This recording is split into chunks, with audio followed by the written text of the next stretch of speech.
2 Samuel chapter 19. Joab was told, "The king is weeping and mourning for Absalom." And for the whole army the victory that day was turned into mourning, because on that day the troops heard it said, "The king is grieving for his son." The men stole into the city that day as men steal, in whom are shamed when they flee from battle. The king covered his face and cried aloud, "O my son Absalom, O Absalom, my son, my son." Then Joab went into the house to the king and said, "Today you have humiliated all your men, who have just saved your life and the lives of your sons and daughters and the lives of your wives and concubines. You love those who hate you and hate those who love you.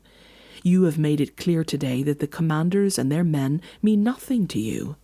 I see that you would be pleased if Absalom were alive today and all of us were dead. Now go out and encourage your men. I swear by the Lord that if you don't go out, not a man will be left with you by nightfall. This will be worse for you than all the calamities that have come on you from your youth till now." So the king got up and took his seat in the gateway. When the men were told, "The king is sitting in the gateway," they all came before him. Meanwhile, the Israelites had fled to their homes.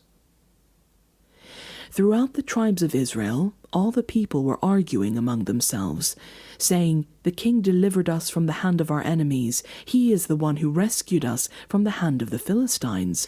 But now he has fled the country to escape from Absalom. And Absalom, who we anointed to rule over us, has died in battle. So why do you say nothing about bringing the king back?" King David sent his message to Zadok and Abiathar the priests. "Ask the elders of Judah, why should you be the last to bring the king back to his palace, since what is being said throughout Israel has reached the king at his quarters? You are my relatives, my own flesh and blood, so why should you be the last to bring back the king? And say to Amasa, are you not my own flesh and blood? May God deal with me, be it ever so severely, if you are not commander of my army for life in place of Joab." He won over the hearts of the men of Judah, so that they were all of one mind. They sent word to the king, "Return, you and all your men." Then the king returned and went as far as the Jordan. Now the men of Judah had come to Gilgal to go out and meet the king and bring him across the Jordan. Shimei, the son of Gera, the Benjamite from Bahurim, hurried down with the men of Judah to meet King David. With him were 1,000 Benjamites, along with Ziba, the steward of Saul's household, and his 15 sons and 20 servants. They rushed to the Jordan where the king was. They crossed at the ford to take the king's household over and do whatever he wished. When Shimei, son of Gera, crossed the Jordan, he fell prostrate before the king and said to him, "May my lord not hold me guilty. Do not remember how your servant did wrong on the day my lord the king left Jerusalem. May the king put it out of his mind, for I, your servant, know that I have sinned. But today I have come here as the first from the tribes of Joseph to come down and meet my lord the king." Then Abishai, son of Zeruiah, said, "Shouldn't Shimei be put to death for this? He cursed the Lord's anointed." David replied, "What does this have to do with you, you sons of Zeruiah? What right do you have to interfere? Should anyone be put to death in Israel today? Don't I know that today I am king over Israel?" So the king said to Shimei, "You shall not die." And the king promised him on oath. Mephibosheth, Saul's grandson, also went down to meet the king. He had not taken care of his feet or trimmed his mustache or washed his clothes from the day the king left until the day he returned safely. When he came from Jerusalem to meet the king asked him, "Why didn't you go with me, Mephibosheth?" He said, "My lord the king, since I your servant am lame, I said, I will have my donkey saddled and I will ride on it so I can go with the king. But Ziba my servant betrayed me, and he has slandered your servant to my lord the king. My lord the king is like an angel of God, so do whatever you wish. All my grandfather's descendants deserved nothing but death from my lord the king, but you gave your servant a place among those who eat at your table. So what right do I have to make any more appeals to the king?" The king said to him, "Why say more? I order you and Ziba to divide the land."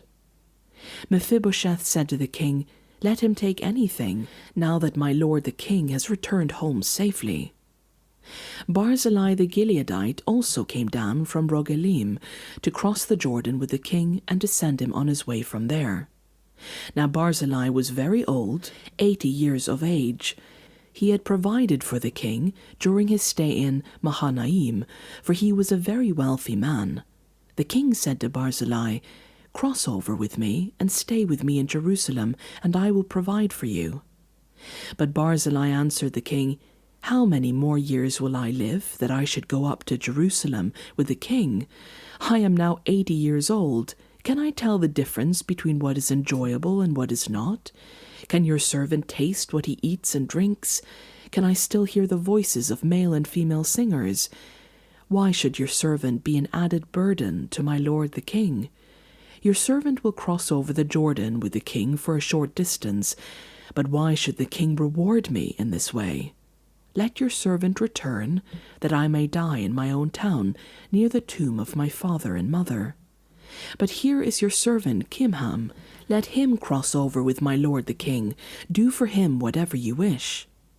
The king said, "Kimham will cross over with me, and I will do for him whatever you wish. And anything you desire from me I will do for you." So all the people crossed the Jordan, and then the king crossed over. The king kissed Barzillai and bid him farewell, and Barzillai returned to his home. When the king crossed over to Gilgal, Kimham crossed with him. All the troops of Judah and half the troops of Israel had taken the king over. Soon all the men of Israel were coming to the king and saying to him, "Why did our brothers, the men of Judah, steal the king away and bring him and his household across the Jordan together with all his men?" All the men of Judah answered the men of Israel, "We did this because the king is closely related to us. Why are you angry about it? Have we eaten any of the king's provisions? Have we taken anything for ourselves?" Then the men of Israel answered the men of Judah, "We have 10 shares in the king, so we have a greater claim on David than you have. Why then do you treat us with contempt? Weren't we the first to speak of bringing back our king?" But the men of Judah pressed their claim even more forcefully than the men of Israel.